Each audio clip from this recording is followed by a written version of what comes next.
ഞാൻ സാധാരണ പറയാറുള്ളൊരു വാചകം വീണ്ടും പറയുകയാണ്. ചില്ലറ വോട്ടിനും 4 സീറ്റിനും വേണ്ടി രാഷ്ട്രീയ ചെറ്റത്തരം കാണിക്കുന്ന പതിവ് ഞങ്ങൾക്കില്ല.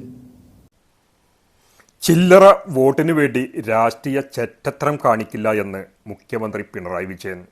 ഇത് എത്രത്തോളം സത്യമാണെന്ന് അദ്ദേഹത്തിൻ്റെ വാക്കുകളിലൂടെ തന്നെ നമുക്കൊന്ന് പരിശോധിക്കാം. വോട്ട് ചെയ്യുന്നത് ആര് എന്ന് ഞങ്ങൾക്ക് ആർക്കും പറയാൻ കഴിയില്ല. എന്നാൽ ഒരു നയപരമായ യോജിപ്പ് ചിലരുമായിട്ട് ഞങ്ങൾ ഉണ്ടാക്കില്ല.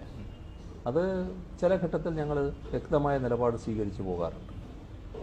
ഇപ്പോൾ ആർ എസ് എസ് ഒരു ഘട്ടത്തിൽ ഞങ്ങൾ RSSൻ്റെ വോട്ട് വേണ്ട എന്ന് തന്നെ പറഞ്ഞിട്ടുണ്ട്. എന്നാൽ എല്ലാ ഘട്ടത്തിലും അത് പറഞ്ഞിട്ടില്ല. ഒരു പ്രത്യേക ഘട്ടം വന്നപ്പോൾ അങ്ങനെ തന്നെ ഞങ്ങൾ പറഞ്ഞിരുന്നു. അത്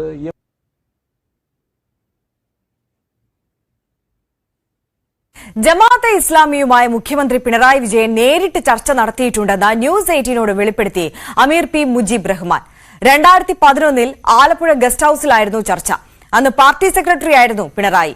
ഇത് നിഷേധിക്കാൻ പിണറായിക്ക് ധൈര്യമുണ്ടോ എന്നും news 18 Keralam senior associate editor Jimmy ജെയിംസിന് നൽകിയ അഭിമുഖത്തിൽ മുജീബ് റഹ്മാൻ ചോദിച്ചു. ഇത്തരം പിന്തുണ പ്രഖ്യാപനം ഏകപക്ഷീയമായിരുന്നോ അതോ തമ്മിൽ ചർച്ച ചെയ്തിട്ടാണോ? CPM നേതാക്കൾ നിങ്ങളുടെ അടുത്തേക്ക് വന്നോ, നിങ്ങൾ അങ്ങോട്ട് പോയോ? രണ്ടു കൂട്ടരും പരസ്പര സൗകര്യമുള്ള സംവിധാനം ഉപയോഗപ്പെടുത്തി ഒരുമിച്ചിരുന്ന് ചർച്ച ചെയ്തതിന് ശേഷമാണ് പിന്തുണ കൊടുത്തത്. ജമാഅത്തെ ഇസ്ലാമി നാളിതുവരെ പിന്തുണ കൊടുത്തിട്ടുണ്ടെങ്കിൽ അതിന് തെളിവുണ്ടോ? തെളിവുകളുണ്ട്. ഞാൻ കോൺഫിഡൻഷ്യലി നടന്ന ചർച്ചകൾ ഒരു ഉത്തരവാദപ്പെട്ട ഒരു സംഘടന എന്നുള്ള അർത്ഥത്തിൽ എല്ലാം വെളിപ്പെടുത്തുന്നതിന് ഒരു പരിമിതിയുണ്ട്. ഒരൊറ്റ വിഷയം മാത്രം ഞാൻ പറയാം. 2011 ഇലക്ഷനുമായി ബന്ധപ്പെട്ട് ചർച്ച നടന്നത് ആലപ്പുഴ ഗസ്റ്റ് ഹൗസിലാണ്. ചർച്ചയിൽ പങ്കെടുത്തത് അന്നത്തെ ജമാഅത്തെ ഇസ്ലാമി കേരള അമീർ ടി ആരിഫ് അലിയാണ്. മറുഭാഗത്ത് നിന്ന് പങ്കെടുത്തത് പാർട്ടി സെക്രട്ടറി ശ്രീ പിണറായി വിജയനാണ്. ജമാഅത്തെ ഇസ്ലാമി CPIനെ പിന്തുണച്ചതിന് പാർട്ടി രേഖകൾ തന്നെ ധാരാളമാണ്, നിയമസഭാ രേഖകൾ ധാരാളമാണ്. അഥവാ പാർട്ടി രേഖ വളരെ കൃത്യമായിട്ട് ദേശാഭിമാനി പത്രം, നിയമസഭാ രേഖയിൽ ശ്രീ ആര്യയുടെ മുഹമ്മദിന് കോടിയേരി ബാലകൃഷ്ണൻ കൊടുത്ത മറുപടി, പിണറായി വിജയൻ പത്രസമ്മേളനം നടത്തിയതിൻ്റെ വീഡിയോ കട്ടിങ്സ് എന്ന് തുടങ്ങി നിരവധി തെളിവുകൾ ഇതുമായി ബന്ധപ്പെട്ട് ഓൾറെഡി ഡോക്യുമെന്റഡ് ആയിട്ട് വിഷ്വലായിട്ടും പ്രിന്റഡ് ആയിട്ടും നമ്മുടെ മുമ്പിലുണ്ട്. ഒരു ഘട്ടത്തിലും ജമാഅത്തെ ഇസ്ലാമിയുടെ പിന്തുണ തേടി പോകേണ്ട ഗതികേട് ഞങ്ങൾക്കുണ്ടായിട്ടില്ല. അവർക്ക് ഗുഡ് സർട്ടിഫിക്കറ്റ് കൊടുക്കാൻ ഇപ്പൊ പലരും മത്സരിക്കുന്നുണ്ടല്ലോ. ഒരു ഘട്ടത്തിലും ഞങ്ങൾ അവർക്ക് ഗുഡ് സർട്ടിഫിക്കറ്റ് കൊടുത്തിട്ടുമില്ല.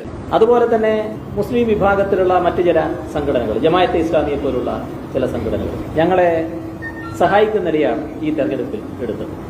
ജമാഅത്തെ ഇസ്ലാമിയായിട്ട് യോജിച്ചിട്ടുള്ള ഘട്ടം ഉണ്ടായിരുന്നു. അതെന്താ? ജമാഅത്തിനെ ഞങ്ങൾ മനസ്സിലാക്കാത്തത് കൊണ്ടോ ജമാഅത്ത് മനസ്സിലാക്കാത്തത് കൊണ്ടോ പറ്റിയ അബദ്ധമല്ലാതെ ആ കാലഘട്ടത്തിൽ അതിൻ്റെ ഏറ്റവും രണ്ടു കൂട്ടർക്കും ശത്രുവായിട്ടുള്ള ഒരാളുണ്ടായിരുന്നു. അതിനെ നേരിടാനുള്ള താല്പര്യം അവർക്കുണ്ട്, ഞങ്ങൾക്കുണ്ട്. അതാണ് അതിൻ്റെ യോജിപ്പ്.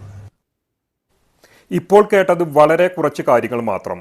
ഇനിയും എത്രയോ ഇവരുടെ ഇരട്ടത്താപ്പ് കാണാനും കേൾക്കാനുമുണ്ട്.